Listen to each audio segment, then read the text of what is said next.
ایک بات تو یہی کر لی جائے کہ نکاح آدمی کی پاک دامنی کا ذریعہ ہے، تقوی کا ذریعہ ہے، گناہوں سے بچنے کا ذریعہ ہے، لیکن نکاح کو ہم لوگوں نے مشکل بنا رکھا ہے، اس کی وجہ سے معاملہ خراب ہو رہا ہے۔ نکاح کو ہم لوگوں نے مشکل بنا رکھا ہے، اس کی وجہ سے حالات خراب ہو رہے ہیں، اور مشکل کئی طرح سے بنایا ہے۔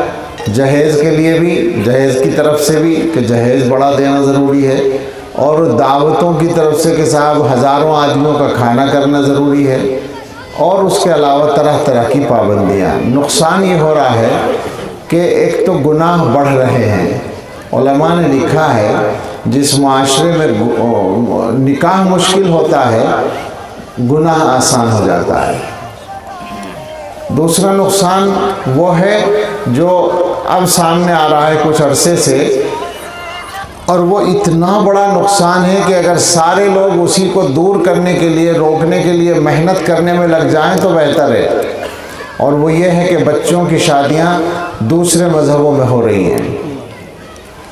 یہ بات اتنی آسانی سے کہنے کی نہیں، مجھ میں تو جان نہیں ہے بولنے کی، ورنہ میں پوری جان لگا کے آپ سے یہ بات کہوں کہ یہ ہم سب کے لیے ڈوب مرنے کا مقام ہے، پوری امت کے لیے، اور غیرت قومی کی وجہ سے نہیں، غیرت دینی کی وجہ سے، اور دنیا کی وجہ سے نہیں، آخرت کی وجہ سے۔ بچوں کے سلسلے میں ہر ماں باپ کی محبت ایسی ہوتی ہے کہ ایک کانٹا بھی بچوں کے چبھ جائے تو ہمیں تکلیف ہوتی ہے۔ ان بچوں کو جہنم میں بھیجنے کا انتظام ہو رہا ہے اور ہمیں کوئی گھبراہٹ نہیں ہے۔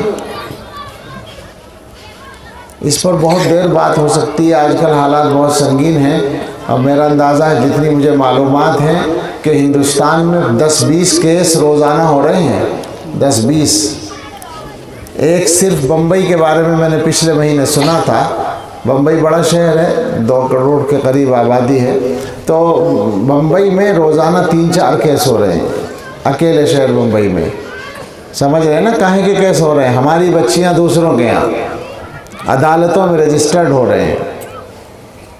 تو آپ سوچیں ذرا، یہ رکنا چاہیے یا نہیں؟ اور کتنا خطرناک معاملہ ہو چکا ہے، کتنا نقصان ہو چکا ہے۔ میں نے بتایا ایک ضلع کی رپورٹ جمعیت علماء کی میٹنگ میں عاملہ میں بتائی گئی تھی، دلی سے ملا ہوا ایک ضلع ہے، اس میں 18 مہینے میں 1200، صرف 18 مہینے میں 1200 کیس۔ کیوں ہو رہا ہے؟ جلدی جلدی کہتا ہوں، ایمان نہیں سکھا رکھا ہے، ایمان کی قدر و قیمت نہیں سکھائی بچوں کو۔ دوسرے، شادی مشکل بنا رکھی ہے، وقت پہ شادی نہیں کی ہے۔ تیسرے، بچوں کی نگرانی نہیں کرتے ہیں، فیس بک پہ، سوشل میڈیا پہ بچے کیا کر رہے ہیں ہمیں کچھ خبر نہیں ہوتی۔ اسے چھوڑنا پڑے گا، غیر ذمہ داری کو چھوڑنا پڑے گا، غفلت کو دور کرنا پڑے گا۔ بچوں کی نگرانی کیجئے، بچوں کو آدمی بنائیے، انسان بنائیے، مسلمان بنائیے۔ ایک ایک بچہ بے حد قیمتی ہے، ایک ایک بچہ اللہ تعالیٰ کی امانت ہے ہمارے پاس، ان کی نگرانی کرنا بہت ضروری ہے۔ میں لوگوں سے کہتا ہوں بچوں کی طرف دھیان رکھو، گھر سے باہر بچوں کو رہنے کی عادت مت ڈالو۔ بچہ گھر سے باہر جائے تو آپ کو پتہ ہونا چاہیے وہ کس کام کے لیے جا رہا ہے، کتنی دیر کے لیے جا رہا ہے، اور جس کام کے لیے گیا تھا اتنی دیر لگا کے واپس آ گیا یا نہیں آ گیا۔ مجھے بتائیے آپ میں سے کتنے لوگ یہ کام کرتے ہیں کہ بچہ گھر سے جائے تو آپ کو بتا کے جائے، پوچھ کے جائے، اور ٹائم بتا کے جائے، اور جب وہ دیر سے آئے تو آپ اس سے پوچھیں کہ اتنے ٹائم میں کام ہو گیا ہوگا، باقی دیر کہاں لگی؟ کرتے ہیں یہ کام؟ آج ہی سے شروع کریں، اور جو چھوٹے بچے ہیں ان کو تو ابھی سے عادت ڈالیں۔ اس کے علاوہ چارہ نہیں ہے جناب، مصیبت کھڑی ہو جائے گی، ہماری نماز جنازہ پڑھنے والے نہ ملیں گے۔ بہت خطرناک حالات ہیں۔